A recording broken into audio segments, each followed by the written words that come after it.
ಕನ್ನಡ ವಾಹಿನಿಗೆ ಸ್ವಾಗತ. ಈ ಕಾಲದ ಮಕ್ಕಳು ತಮ್ಮದೇ ಆದ ಮೊಬೈಲ್ ಫೋನಿನ ಲೋಕದ ಜಗತ್ತಿನಲ್ಲಿ ಇರ್ತಾರೆ. ಆದರೆ ಬಾಗಲಕೋಟೆ ಜಿಲ್ಲೆಯ ರಬಕವಿಬನಹಟ್ಟಿ ತಾಲೂಕಿನ ರಬಕವಿ ನಗರದ ಲೆಂಗ್ರೆ ಓಣಿಯಲ್ಲಿ ಅಸದದ್ದುಲ್ಲಾ ಎಂಬ ಯುವಕ ತನ್ನ ಪ್ರಾಣವನ್ನ ಲೆಕ್ಕಿಸದೆ 6 ವರ್ಷದ ಯುವತಿಯು ನೀರಿನ ಟ್ಯಾಂಕಿಯಲ್ಲಿ ಬಿದ್ದು ನೀರು ಕುಡಿದು ಪ್ರಜ್ಞೆ ತಪ್ಪಿದ್ದು ಕೂಡಲೇ ನೋಡಿದ ಯುವಕ ಆಕೆಯನ್ನ ಕೈಯಲ್ಲಿ ಎತ್ತಿಕೊಂಡು ಹಾಗೆ ಓಡೋಡಿ ಹೋಗಿ ಸಮೀಪದ ಆಸ್ಪತ್ರೆಗೆ ದಾಖಲಿಸಿ ಪ್ರಾಣ ಉಳಿಸಿ ಮಾನವೀಯತೆ ಮೆರೆದಿದ್ದಾನೆ. ಇಂತಹ ಯುವಕನನ್ನ ಜಾಮಿಯತ್ ಉಲ್ಮಾ ಕಮಿಟಿಯ ಕರೆದು ಇವರ ಕಾರ್ಯವನ್ನ ಶ್ಲಾಘಿಸಿ ಅಸಾದುಲ್ಲಾ ಮಾನವೀಯತೆ ಕೆಲಸ ನಮ್ಮ ಸಮಾಜದ ಹೆಮ್ಮೆ ಪಡುವ ಸಂಗತಿ. ಮೊದಲು ಪ್ರತಿಯೊಬ್ಬರು ತಮ್ಮ ಜೀವನದಲ್ಲಿ ಮನುಷ್ಯತ್ವ ಅಥವಾ ಮಾನವೀಯತೆ ಜೀವನ ಸಾಗಿಸಬೇಕು ಎಂದು ಭಗವಾನ್ ಮೊಹಮ್ಮದ್ ಪೈಗಂಬರ್ ಅವರು ಮಾತಿನಲ್ಲಿ ಹೇಳಿದ್ದಾರೆ. ಇಂತಹ ಕೆಲಸಕ್ಕೆ ನಾವು ಮೆಚ್ಚುಗೆ ತಿಳಿಸುತ್ತೇವೆ. ಕೇವಲ ಮುಸ್ಲಿಂ ಸಮಾಜ ಅಷ್ಟೇವಲ್ಲ, ಯಾವುದೇ ಸಮಾಜವಿದ್ರೂ ಇಂತಹ ಕೆಲಸ ಅಥವಾ ಅವರ ಕಷ್ಟ ಸುಖದಲ್ಲಿ ಭಾಗಿಯಾಗಬೇಕು ಅಂತ ಈಗಿನ ಯುವಕರಲ್ಲಿ ತಿಳಿಸ್ತೀವಿ. ನಮ್ಮದ್ರಾಗ ಬರ್ಬೇಕಂದ್ರೆ ನಮ್ಮ ಪೈಗಂಬರ್ ಪರ್ವಾದಿ ಮೊಹಮ್ಮದ್ ಸಲ್ಲಲ್ಲಾಹು ಅಲೈಹಿ ವಸಲ್ಲಂ ಅವ್ರು ನಮ್ಗೆ ಕಲ್ಚರ್ ರೀ. ಅವ್ರು ಹದೀಸ್ ಹತ್ತಾರ ನಮಗೆ ಅವರು ಕುರಾನ್ನಾಗ ನಮಗೆ ಅದು ಹೇಳ್ಯಾರ ರೀ. ಮನುಷ್ಯದ ಮದದ ಅವ್ರಿಗೆ ಕಾಪಾಡಬೇಕು, ಅವ್ರದ್ದು ಕಷ್ಟನ್ಯಾಗ ಸುಖನ್ಯಾಗ ಅವ್ರು ಜೋಡಿ ಕುಂಡ್ರಬೇಕು. ಅದೆಲ್ಲ ನಮ್ಗೆ ಕುರಾನ್ಯಾಗ ಹದೀಸ್ನ್ಯಾಗ ಹೇಳ್ಯಾರ ರೀ. ಇದು ಹುಡುಗಿ ಯಾರು ಕಷ್ಟನಾಗ ಇರ್ತಾರಲ್ಲ ಅವ್ರದ್ದೇನು ಧರ್ಮ ಇರಂಗಿಲ್ಲ ರೀ. ಅವ್ರು ಮನುಷ್ಯ ಅದಾನತ್ತ ನಮ್ಮ ಧರ್ಮನ್ಯಾಗ ಅವ್ರದ್ದು ಮದದ್ ಮಾಡತ್ತ ನಮ್ಮ ಪರ್ವಾದಿ ಮೊಹಮ್ಮದ್ ಸಲ್ಲಲ್ಲಾಹು ಅಲೈಹಿ ವಸಲ್ಲಂ ಹೇಳ್ಯಾರ ರೀ.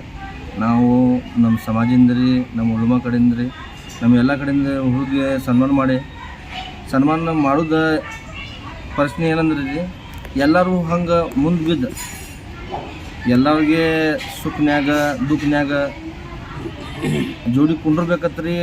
ನಾವು ಇದು ಹುಡುಗಿ ಅವ್ರ ಅಪ್ಪರಿಗೆ ಜುಮ್ಮಾ ನಮಾಜ್ನಾಗ ರೀ ಎಲ್ಲ ಒಂದು 500 ಮಂದಿ ಇದ್ರು.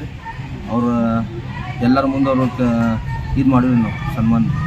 ಇದು ನಾವೇನು ಎಲ್ಲರಿಗೆ ಧರ್ಮ ಬಿಟ್ಟು ಎಲ್ಲರೂ ಮುಂದೆ ಬರ್ಬೇಕಂತ ನಾವು ಎಲ್ಲ ಜಗತ್ತಿಗೆ ಮೆಸೇಜ್ ಕೊಡಾಕ್ತೀವಿ. ನೀವು ಯಾರು ದುಃಖನ್ಯಾಗ ಕಷ್ಟನ್ಯಾಗ ಇದ್ದಂದ್ರೆ ನಮ್ಮ ಪರ್ವಾದಿ ಮೊಹಮ್ಮದ್ ಸಲ್ಲಲ್ಲಾಹು ಅಲೈಹಿ ವಸಲ್ಲಂ ಹೇಳ್ತಾರೆ ರೀ, ನೀರು ಕುಡಿಸೋದ್ನಾಗ ನೀವು ಏನು ಧರ್ಮ ಕೇಳಬೇಡ್ರಿ, ನೀರು ಕುಡಿಸ್ರಿ, ನಿಮಗೆ ಸವಾಬ್ ಸಿಗ್ತೈತಂತ ನಮಗೆ ಪರ್ವಾದಿ ಮೊಹಮ್ಮದ್ ಸಲ್ಲಲ್ಲಾಹು ಅಲೈಹಿ ವಸಲ್ಲಂ ಅವರ ಸಿದ್ಧಾಂತ ಮೇಲೆ ನಾವು ನಡ್ಕೊತ ಹೋಗಿವಿ ರೀ. ಮತ್ತು ಇಲ್ಲಿ ಒಂದು ಸ್ವಾಮಿಗಳು ಬಿಜಾಪುರದಿಂದ ಇಲ್ಲಿ SR ಗ್ರೌಂಡ್ನಾಗ ಬರ್ತಿದ್ರು. ಅವ್ರದ್ದು ಪ್ರವಚನ ಅವ್ರದ್ದು ಮಾತು ಭಾಳ ಸರಿಯಾಗಿ ಇದ್ದು ರೀ. ನಾವು ಕೇಳಂತ ನಮಗೂ ಸುಖ ಸಿಗ್ತಿದ್ರಿ. ಸಿದ್ದೇಶ್ವರ ಮಹಾಸ್ವಾಮಿ ರೀ, ಮೊನ್ನೆ ಅವರು ವಿಧಿವಶರಾದರು. ನಮಗೂ ಭಾಳ ದುಃಖ ಆಗಿದ್ರಿ. ಎದಕ್ಕಂದ್ರೆ ಅವ್ರದ್ದು ಮಾತು ನೋಡಂತಲೇ ಅವ್ರ ಪರ್ವತನ್ಯಾಗ ಅವ್ರ ಮುಂದೆ ಇನ್ನೂ ದೀಡ್ ತಾಸು ಇನ್ನೂ ಕುಂಡಿರ್ಬೇಕು ಹಂಗೆ ಮನಸ್ಸಿನಾಗ ಆಗ್ತೀರಿ. ಅದು ಎಲ್ಲರಿಗೂ ನಾವು ಮೆಸೇಜ್ ಕೊಡಾಕ್ತೀರಿ, ಧರ್ಮ ಬಿಟ್ಟು ನೀವು ಮದದ್ ಮಾಡಬೇಕಂತ. ಸರಿ, ನಾವು ಮನ್ಯಾಗ ಕೂತಿದ್ರಿ. ಆಮೇಲೆ ಆಕಿ ನೀರ್ದಾಗ ಟಾಕ್ಯಾಗ ಬಿತ್ತಿದ್ರಿ. ಮತ್ತು ಆಮೇಲೆ ನಮ್ಮ ಕಾಕಿ ಅದಾರ ರೀ, ನಮ್ಮ ಕಾಕನ ಬಿದ್ದೈತಿ.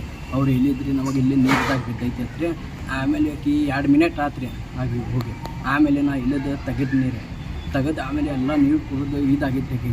ಆಮೇಲೆ ಮೇಲೆ ತಗೊಂಡು ಆಮೇಲೆ ತುಪ್ಪದಾಗ ಮಾಡಿ ನೀರು ತೆಗೆದ್ರಿ. ಆಮೇಲೆ ಸ್ವಲ್ಪ ದವಾಖಾನಿಗೆ ತೊಗೊಂಡು ಹೋಗಿದ್ರಿ. ಮತ್ತು ಅಲ್ಲಿ ಒಬ್ಬ ಗಾಡಿಗೆ ಕೈ ಮಾಡಿದ್ರಿ, ಒಬ್ಬ ಅಲ್ಲಿ ಪೆಟ್ರೋಲ್ ಪಂಪ್ ಕಡೆ ಬಿದ್ದರೆ ಅಲ್ಲಿ ಬಿಟ್ಟು ಆಮೇಲೆ ನಾವು ತೊಗೊಂಡು ಹೋಗಿ.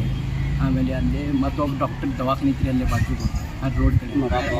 ಅವ್ನು ಹಿಡ್ದಿಲ್ಲ ರೀ. ಮತ್ತು ಹಿಂಗೆ ಬಂದಿತ್ತು ಅದು ಕಡೆ. ಅಲ್ಲಿ ಹೋಗಿ ಅಡ್ಮಿಟ್ ಮಾಡಿ ಆಮೇಲೆ ಒಂದು 2 ಮಿನಿಟ್ಸ್ ಅವ್ರು ಮಾಡಿದ್ರಿ, ಖುಷಿ ಮಾಡಿ. ಆಮೇಲೆ ಅವ್ರಿಗೆ ಬದ್ರಿ ಅವ್ರ ಜೀವ ಸ್ವಲ್ಪ. ಆಮೇಲೆ ಮತ್ತು ಅಲ್ಲಿಂದ ರೀಚಾರ್ಜ್ ಮಾಡಿ ಡೋರ್ಲಿಕ್ಕೆ ತೊಗೊಂಡು ಹೋಗ್ರಿ. ಆಮೇಲೆ ಅಲ್ಲಿ ಇದಾತ್ರಿ. ಎಷ್ಟು ದಿನ ಆಯ್ತು ರೀ? ಅವತ್ತಾಯ್ತು ಈ ಘಟನೆ? ಈಗ ಒಂದು 6 ದಿವಸ ಆತ್ರಿ. 6 ದಿವಸ ಆಯ್ತು. 6-7 ದಿವಸ ಆತ್ರಿ. ಎಷ್ಟು ವರ್ಷದ ಹುಡುಗಿ ಐತ್ರಿ ಅದು? 9 ವರ್ಷ ಆಯ್ತು. ಸರಿ, ಈ ಕಾರ್ಯಕ್ರಮ ಈಗ ಇಂಥ ಒಂದು ಶ್ಲಾಘನೀಯ ಕೆಲಸ ಮಾಡಿದಕ್ಕೆ ಸಮಾಜದವ್ರು ನಿಮಗೇನಾದರೂ ಅಭಿನಂದನೆ ಮತ್ತು ಬೇರೆ ಸಮಾಜದವ್ರು ಅಭಿನಂದನೆ ಸನ್ಮಾನ ಮಾಡ್ಯಾರ. ಅದಕ್ಕೆ ಏನು ಈ ಒಂದು ಕೆಲಸ ಮಾಡೋದಕ್ಕೆ ನಿಮಗೇನು ಅನ್ನಿಸ್ತಾ ಇದೆ? ಚಲೋ ಅನಿಸ್ತೈತ್ರಿ, ಭಾಳ ಚಲೋ ಅನಿಸ್ತ್ರಿ. ಆಮೇಲೆ ನಮ್ಮ ದೊಡ್ಡವರು ಜಮಾತ್ದವ್ರು ಎಲ್ಲ ಕೂಡಿಸಿ ಆಮೇಲೆ ನಮಗೆ ಸನ್ಮಾನ ಮಾಡಿದ್ರೆ ಮಾಡಿ ಆಮೇಲೆ ನಮಗೂ ಇದಾಗ್ತದೆ. ಇದೇ ಸಂದರ್ಭದಲ್ಲಿ ಮೌಲಾನಾ ಮೊಹಸಿನ್ ಗೋಕಾಕ್, ಗಫೂರ ಮೌಲಾನ್ ಗರವೆ, ಗಜಸಿಂಗ್ ತಾಲೂಕು ಅಧ್ಯಕ್ಷ ಮೊಹಮ್ಮದ್ ಹುಸೇನ್ ಲೆಂಗ್ರಿ, ಬಂದು ನಮಾಜ್ ಸೆರಿ ಮುಂತಾದವರು ಪಾಲ್ಗೊಂಡಿದ್ದರು. ತಾಜಾ ಸುದ್ದಿಗಾಗಿ MTV News 24/7 ಗೆ ಸಬ್ಸ್ಕ್ರೈಬ್ ಮಾಡಿ ಮತ್ತು ಬೆಲ್ ಐಕಾನ್ ಅನ್ನು ಒತ್ತಿ ತಪ್ಪದೇ ಲಿಂಕ್ ಶೇರ್ ಮಾಡಿ.